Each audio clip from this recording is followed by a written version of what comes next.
अनुष्का ने झट से अपनी इनरवियर उतारी और उसे जूते के अंदर ठूंस दिया ताकि उसमें रखा मोबाइल नीचे गिरते वक्त भी सेफ रहे। फिर उसने जूता टॉवर से नीचे फेंक दिया। 600 मीटर ऊंचे इस टॉवर पर फंसी दोनों लड़कियों के लिए यही आखिरी उम्मीद थी।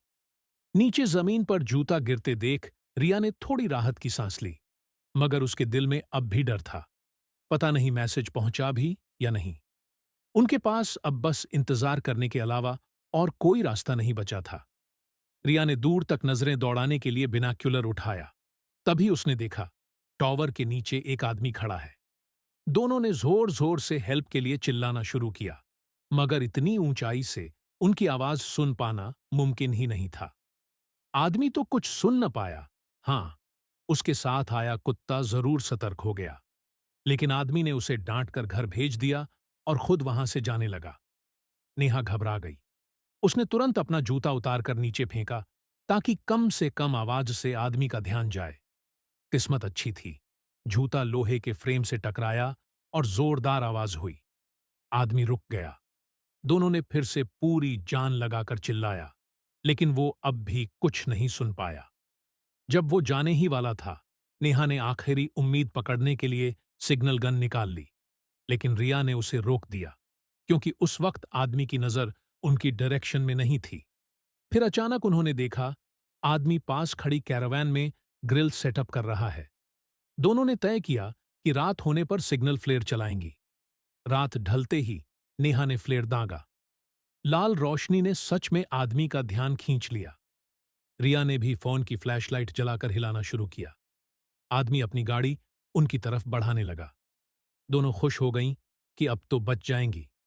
लेकिन शौक तब लगा जब वो आया ही उनकी हेल्प करने नहीं, बल्कि उसने क्रोबार से उनकी कार तोड़ी और गाड़ी लेकर चला गया।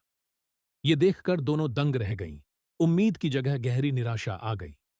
समय गुजरता गया। 20 घंटे बीत चुके थे। रेस्क्यू कहीं से नहीं आया। मोबाइल सिग्नल से भेजा एसओएस भी क्लियरली फेल हो चुका था। अब तक दोनों प्यास से बेहाल और थकी हुई थीं। रिया ने रिस्क लेने का सोचा। उसने रस्सी बांधी और नीचे बैग लेने उतरी। काफी खतरनाक सफर था, मगर हिम्मत और स्किल से वो नीचे पहुंच ही गई। लेकिन रस्सी थोड़ी छोटी थी, बैग तक हाथ नहीं जा रहा था। नेहा ने बहुत समझाया, मगर रिया ने खुद को सेफ्टी रोप से खोल लिया और झूलकर बैग तक पहुंच गई। किसी तरह उसने पानी निकाला और पिया। मगर अब नया चैलेंज था, वापस ऊपर कैसे जाए। सौभाग्य से उसके पास सेल्फी स्टिक थी। उसने उसी की मदद से बैग को रस्सी पर अटकाया और फिर जंप करके बैग पकड़ लिया।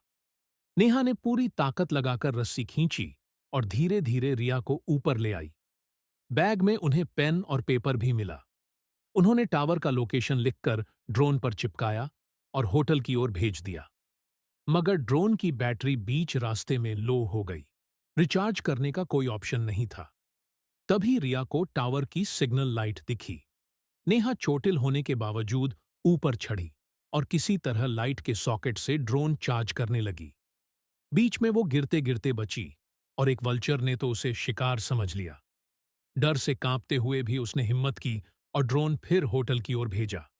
लेकिन किस्मत ने फिर धोखा दिया। एक ट्रक से टकराकर ड्रोन क्रैश हो गया। दोनों लड़कियां टूट चुकी थीं। नेहा जोर जोर से रोने लगी। अब उनके पास कोई रास्ता नहीं बचा था। डिहाइड्रेशन और एग्जॉस्शन से हालत बिगड़ रही थी। तभी रिया अचानक बोली, वो तो पहले ही मर चुकी है। उस दिन जब वो गिरी थी, बैग पकड़ ही नहीं पाई थी और वहीं खून बहने से उसकी मौत हो गई थी। अभी तक नेहा उसे जिंदा मान रही थी, जबकि वो सिर्फ उसकी कल्पना थी। सच्चाई सामने आते ही नेहा टूट गई। तभी वही वल्चर उसके पास उतर आया और उसके जख्मों को नोचने लगा। दर्द से तड़पकर नेहा जागी और गिद्ध को पकड़कर जमीन पर पटक पटक कर मार डाला। सर्वाइवल इंस्टिंक्ट में उसने उसकी फ्लैश खाकर अपनी एनर्जी वापस पाई। अब उसने फैसला किया कि वो हार नहीं मानेगी। उसने रोप फिक्स करके खुद नीचे उतरना शुरू किया। उसकी उम्मीद थी कि रिया के शव के साथ रखा मोबाइल अब भी काम करेगा और शायद एसओएस भेज दे। लंबे इंतजार के बाद आखिरकार पुलिस और उसके पिता वहां पहुंचे। स्टंट और थ्रिल के चक्कर में उन्होंने बहुत बड़ी कीमत चुकाई थी। नेहा तो बच गई, मगर रिया हमेशा के लिए